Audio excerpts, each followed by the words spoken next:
These stories are just exciting.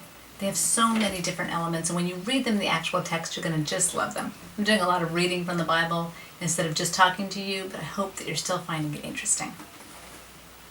Now, Naaman was commander of the army of the king of Aram.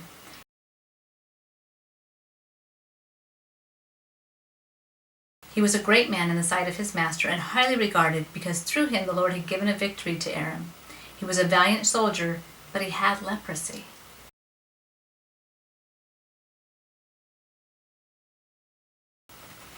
Now bands from Aram had gone out and taken captive a young girl from Israel, and she served Naaman's wife. And she told her mistress, "If only my master would see the prophet who is in Samaria, he would cure him of his leprosy."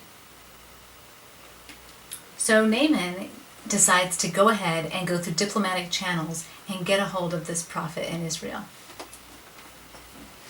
And it says when the letter arrived to the king of Israel, as soon as the king of Israel read the letter, he tore his clothes and said, "Am I God? Can I kill and bring back to life? Why does this fellow send someone to me to be cured of his leprosy? See how he's trying to pick a quarrel with me?" When Elisha, the man of God, heard that the king of Israel had torn his robes, he sent him this message: "Why have you torn your robes? Have the man come to me, and he will know that there is a prophet in Israel."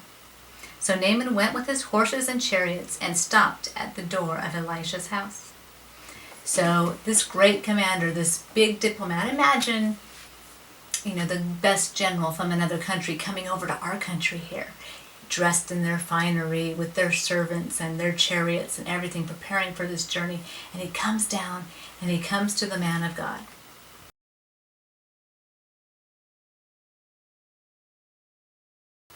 But what does Elisha do?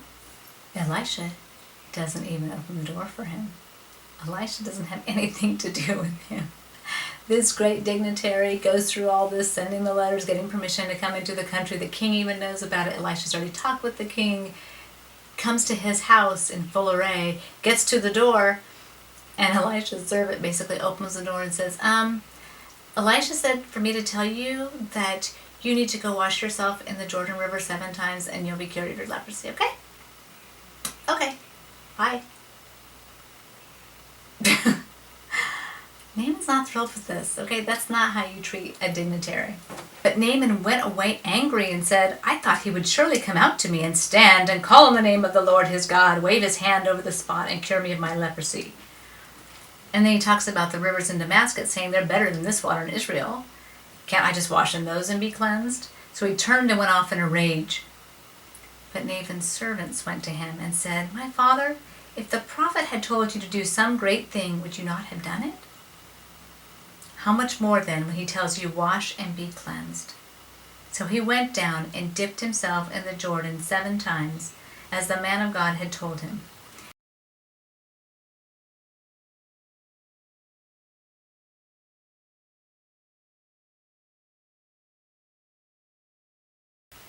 And then when he comes up that 7th time, he is clean.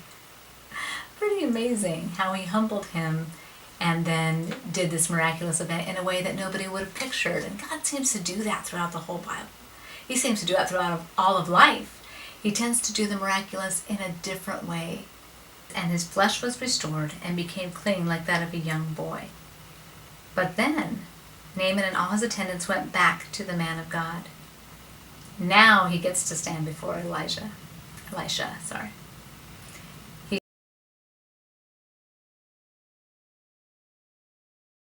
stood before him and said, "Now I know that there is no God in all the world except in Israel. Please accept a gift from your servant." And the prophet answered, "As surely as the Lord lives, whom I serve, I will not accept a thing from you."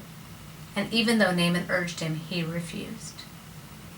Elisha's servant runs after Naaman and says, "The prophet changed his mind. He wants some of the things you offered him." And Naaman's like, of course, you take whatever. And he gives it to the servant.